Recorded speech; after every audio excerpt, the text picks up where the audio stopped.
Pag tiningnan nyo, parang napakailap ng peace na to, no, mga kababayan. Ano? Meron ng NATO, merong United Nations, may ICC, and daming mga global organization na talagang gustong mamintain na ang giyera. Pero, ang katahimikan rather.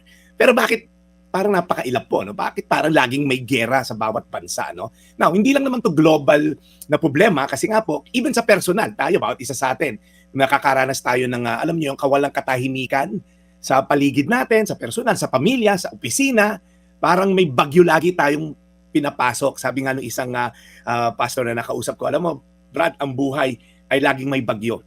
Either papasok ka sa bagyo, o nasa gitna ka ng bagyo, o kalalabas mo lang ng bagyo. Parang hindi nawawala. Yung tipong parang ine-expect mo na, parang Pilipinas, di ba? Parang, alam nga namang nananalangin tayo, Lord, this year walang bagyong dumaan. Hindi eh. Daanan tayo ng bagyo whether you like it or not. So, pag inisip natin, matatagpuan nga ba itong katahimikan na to? Itong peace na to? Well, good news mga kapatid, may inaalok si Jesus na peace na hindi kayang ibigay ng mundo. Sabi niya sa John 14:27, I am leaving you with a gift. Peace of mind and heart. And the peace I give is a gift the world cannot give. So don't be troubled or afraid. Ang ganda ng sinabi na to, ito rin pong katahimikan or kapayapaan na ino-offer ni Jesus ay regalo. Sa panahon po na puno ng stress, anxiety, takot, isang katutak ng sources niyan, sinabi na natin ng Lunes. So pag tinignan mo, inaanyayahan po tayo, this is an invitation by Jesus na tanggapin natin yung ino-offer niyang kapayapaan. Hindi raw po ito tulad ng kapayapaan ng mundo na pansamantala lang at depende sa mga taong namumuno kasi minsan may peace na iba lang ang pinuno, wala na namang peace. Parang pahinga lang pag nagbakasyon ka, alam mo yon, pagbalik mo parang back to reality. Yung peace po ni Jesus ay pangloob, it's an inner kind of peace, eternal, pang matagalan po siya, and hindi po siya dependent sa circumstances, ito po'y nagdidepend sa kanyang presence.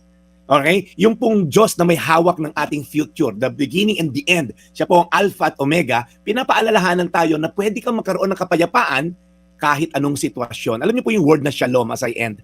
Sa pagpunta mo Middle East, laging ang pagbati dyan, lalo sa Israel, shalom, shalom. It means nothing is broken, nothing is missing. Wala daw pong sira, walang kulang. May mga kilala akong mga tao sa tagal kong pagpapastor, nothing is missing. Ang dami, sobra-sobra nga eh. Pero everything is broken.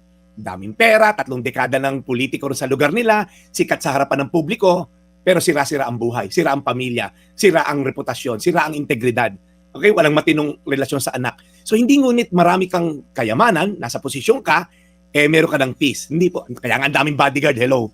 Kasi nga po, hindi magkaroon ng internal peace. Kaya ngayon, ang call to action natin, huminga ka ng malalim kapatid. Ilapit mo sa Diyos ang lahat ng bumabagabag sa puso mo at sabihin mo, Lord, I receive your peace. Palitan mo ang takot ko ng tiwala, ang gulo ko ng katahimikan, magtitiwala ako sa iyo ngayon at magpakailanman. Amen. John 14:27, I'm leaving you with a gift. Peace of mind and heart. And the peace I give is a gift the world cannot give. So don't be troubled or afraid. Tayo manalangin. Panginoon, salamat po because ikaw ay Prince of Peace. Hindi ka lang source of peace. Ikaw mismo, you embody peace. You personified peace. Kaya Panginoon, sa mga tao, Lord, na nababagabag, alam ko, may mga kababayan kami na nasa Middle East, na napaka-unstable, uncertain, pero Lord, ikaw lamang ang stable na pwede namin panghawakan. Lord, sa sitwasyon sa pamilya, ang daming instability, may lasenggong tatay, may nanay na ganito, may trabahong hindi stable. Lord, ikaw lamang ang stable. Kaya Panginoon, tulungan niyo kami sa buhay namin magtiwala sa iyo at sa iyo lamang magpakailanman. In Jesus' name. Devotions. Amen. Today's Reflection with Pastor Jeff Eliscopides.